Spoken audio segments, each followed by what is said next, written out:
Okay, here's a slide that starts to talk about section 4.5 in PALEUS, and section 4.5 talks about waveguide dispersion and multimode distortion. I'll start with waveguide dispersion. So recall our mode plot, which looks something like this, with an core index of N1 and a cladding index of N2. We have our mode plot, and this is N effective versus D by lambda, or the dimensionless waveguide or slab thickness, and we have our cutoffs for the various modes here. Here's the cutoff for mode number 1, mode number 2, mode number 3, mode number 4, etc. Okay, so this is the M equals 0, 1, 2, and 3 modes.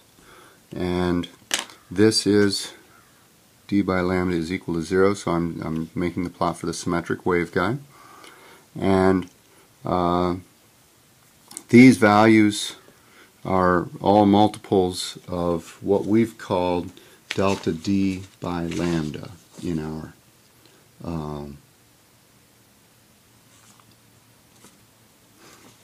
our notation, and we were able to calculate this distance.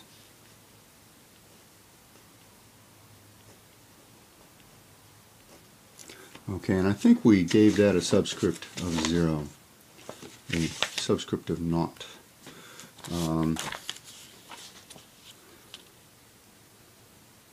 Yeah. In any case, what we can see here is that just similarly to the silicon oxide refractive index varying with wavelength, now we have, for a fixed thickness of the waveguide D, as we vary lambda, we're moving back and forth on this plot, and we have an N effective which varies with lambda. So D being fixed,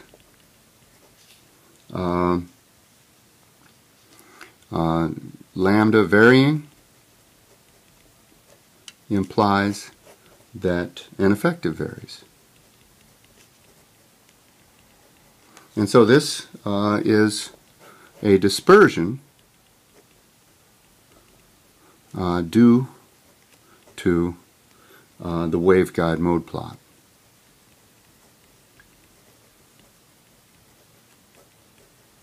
Okay, and very similar to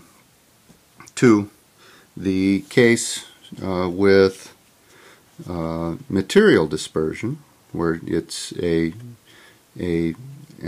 index that varies with wavelength. Here we have an effective index that varies with wavelength.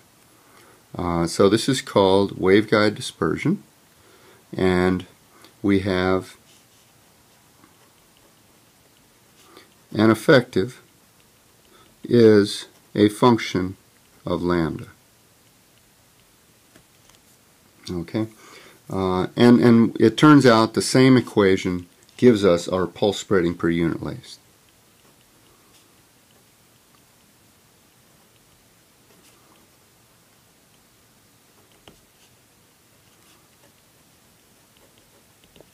Delta tau by L is equal to minus lambda over C D squared of N effective now by D lambda squared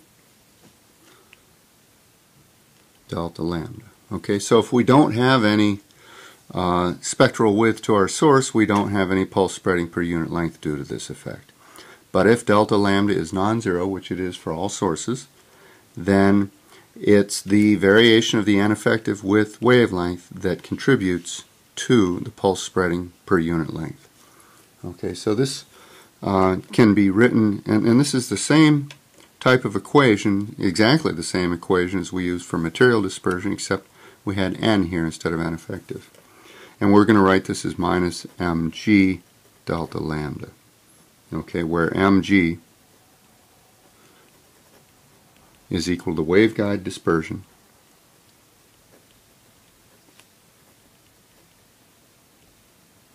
and is by definition equal to lambda over c d squared N effective by d lambda squared, or lambda over c N effective double prime.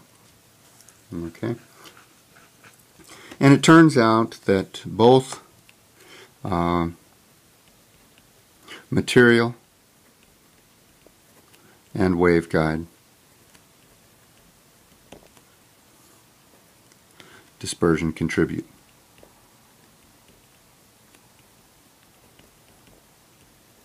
To the total pulse spreading. So we have delta tau by L dispersive is equal to the sum of the material and the waveguide dispersions times delta lambda. Okay, so this is the result here, that waveguide dispersion also contributes.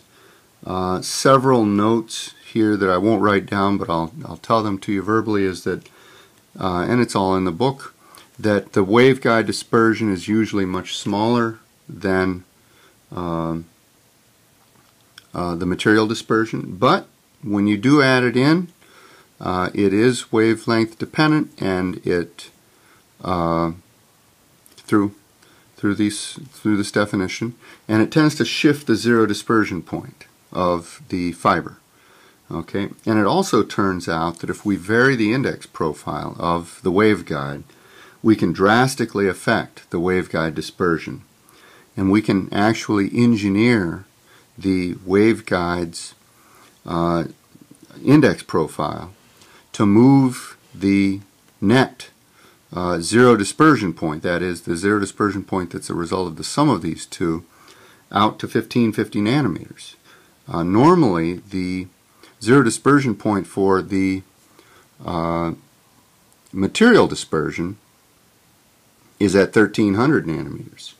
And so here's an example of applying the result from our slab waveguide and understanding where this waveguide dispersion arises from this mode plot, where we can apply that to the design of optical fibers, and that's what we'll talk about in a day or two as we talk about Chapter 5. Okay, I'll stop there. Thanks.